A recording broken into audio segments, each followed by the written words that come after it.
আসসালামু আলাইকুম। বাগানবাড়ি বাই বিনার পক্ষ থেকে আপনাদেরকে স্বাগতম। আশা করছি মহান আল্লাহ রাব্বুল আলামিনের অশেষ রহমতে আপনারা সবাই ভালো আছেন। আলহামদুলিল্লাহ, মহান আল্লাহ রাব্বুল আলামিনের অশেষ রহমতে আমরাও ভালো আছি। সকল প্রশংসা মহান আল্লাহ তাআলার। হে আল্লাহ, আপনি আপনার ক্ষমাপ্রার্থী বান্দাদের দলে আমাদেরকে অন্তর্ভুক্ত করে নিন, আমাদেরকে পথভ্রষ্ট করেন না। আজকেও আরেকটা চেরি ফল পড়ে আছে, বোধহয় এটা পেকেই গেছে। দেখুন, আরেকটা কাঁচা পড়ে আছে, কতগুলো ফুলও পড়ে আছে, ছোট ছোট একটা। আর ওদিন যে পড়ছিল পাখি খেয়ে ফেলছে, এটা লাল টুকটুকে হয়েছে। এখানেও আছে আরো চেরি ফল, এখানেও এখানেও, যেটা তো ঢেকেই দিছিলাম। এই যে দেখুন,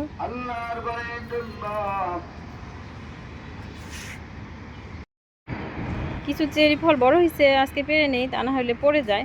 দেখুন, দুইটা চেরি ফল নিচে পড়ে আসছে। দেখি, ভাবছিলাম যে বিকালে তুলবো, এখনই পড়ে আছে। এটাও তুলে নেই। বিসমিল্লাহির রহমানির রহিম। একটা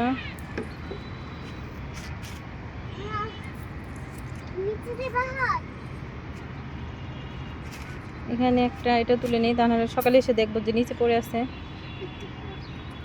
নাও, পড়ে যাবে।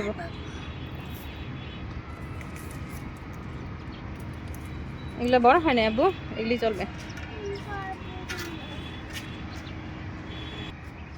ছোট ছোট আর অনেক চেরি ফল আছে। এই যে এখানে একটা, এখানে আছে দুইটা, এখানে, তারপরে এখানে ছোট ছোট অনেকগুলো হচ্ছে, কিন্তু বুটাগুলো খুবই নরম, যে কারণে, এই যে দেখুন, বুটাগুলো খুবই নরম, যে কারণে পড়ে যায়। ওই পাশে আছে, মানে প্রতিটা ডালে ডালে দুইটা একটা করে আছে। এখানেও আছে, কিন্তু এটা আমি রেখে গেছিলাম, তারপরে দেখি যে পড়ে গেছে। বিকেলে হারভেস্ট করবো, অথচ বিকেলে এসে দেখি পড়ে আছে নিচে।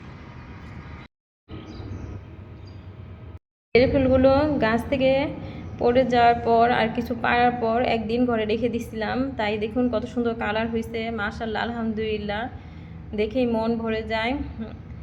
আর গাছেই এরকম লাল অবস্থায় রেখে দিতাম, কিন্তু যে দেখি যে দুই একটা নিচে পড়ে গেছে, আর দুই একটা পেরে নিয়ে আসলাম। আর আমাদের বাগানে তো অনেক চড়ুই পাখি। একদিন দুপুরবেলা আমার ছোট্ট বেবিটাকে নিয়ে গেছিলাম ছাদে, তখন দেখি যে না হলেও 400-500 চড়ুই পাখি বসে বসে ওরা গল্প করতেছে। ওদের বাসা তো আর আমরা বুঝি না, কিচিরমিচির শব্দ করে গল্প করে। আমার ছোট বেবিটা দেখে অনেক খুশি হয়ে গেল যে মা, এত পাখি আমাদের বাগানে। এখন ওরাই ঠুকরে ফেলে দেয় না, গাছটা পুষ্টিহীনতা না, বাতাসে পড়ে যায়। আর এটারই তো অনেক অনেক অনেক পাতলা, এটা বুটাটা, এই জন্যই বুথে পড়ে যায়।